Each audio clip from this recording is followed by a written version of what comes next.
Good morning, dear students. Today we will read a poem on killing a tree, and this is written by Giv Patel, and it is from NCERT Beehive Class 9. So let's start. You must have observed people cutting down trees, but can they kill a tree? Is it easy to do so? Let's read the poem to find out what the poet says on killing a tree. तो बच्चों, आप लोगों को पेड़ काटते हुए ज़रूर देखा होगा आपने कि लोग पेड़ काटते हैं, लेकिन क्या वे किसी पेड़ को मार सकते हैं, किसी वृक्ष को मार सकते हैं? क्या ऐसा करना बहुत आसान है?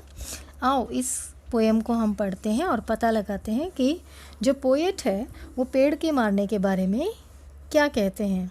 सो let's start the poem. It takes much time to kill a tree. एक पेड़ को मारने में बहुत समय लगता है. Not a simple jab of the knife will do it. It has grown slowly consuming the earth, rising out of it, feeding upon its crust, absorbing years of sunlight, air, water, and out of its leprous height, sprouting leaves. तो बच्चों, poet ये कहते हैं कि एक पेड़ को मारने में बहुत समय लगता है. चाकू को इस पर बहुत हार्डली अगर हम कठोरता के साथ हमला करेंगे तो इसका नहीं मारा जा सकता. यह धीरे धीरे धरती का प्रयोग करते हुए उसमें उगता है, बड़ा होता है, भोजन प्राप्त करता है तथा अपनी छाल द्वारा सालों तक सूरज के प्रकाश, वायु और जल को अपने भीतर सोखता रहता है तथा अपने रंगहीन, जो उसका विदाउट एनी कलर, चमड़े सी पत्तियों को खिलाता है. Sprouting leaves. तो बच्चों, कोई भी पेड़ को मारना बहुत आसान नहीं है. इसको सालों लग जाते हैं पेड़ बनने में. उसकी जड़ें जो पकड़ लेती हैं धरती को. तो ये पोएट इसमें बता रहे हैं फर्स्ट स्टैंजा में. Now second stanza. So hack and chop, but this alone won't do it.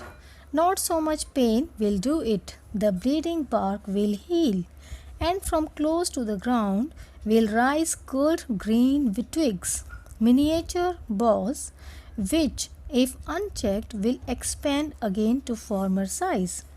तो बच्चों, पोएट इसमें कहते हैं इस स्टैंजा में कि इसीलिए इसे रूखे ढंग से कुल्हाड़ी पर हमला करके काटो, लेकिन सिर्फ इससे काम नहीं चलेगा.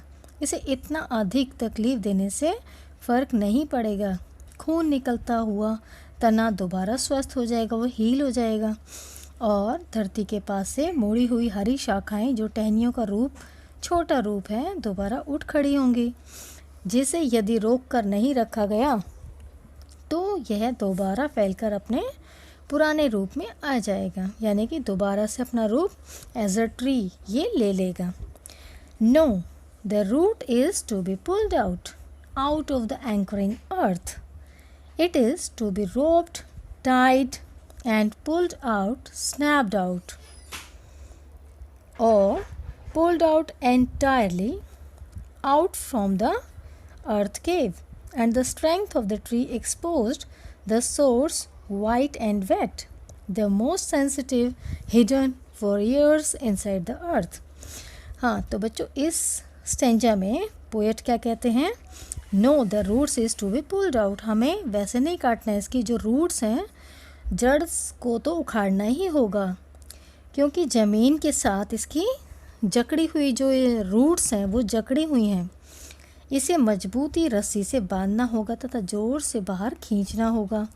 जड़ को काटना होगा या इसे ज़मीन में से पूर्ण रूप से बाहर की तरफ खींचना होगा और वृक्ष की शक्ति को उजागर करना होगा, जो कि वृक्ष की ज़िंदगी का साधन है. जड़ें सफ़ेद और नमी वाली होती हैं और बहुत सेंसिटिव होती हैं, भावुक होती हैं, और बहुत सारे सालों से ये ज़मीन के अंदर छिपी रहती हैं.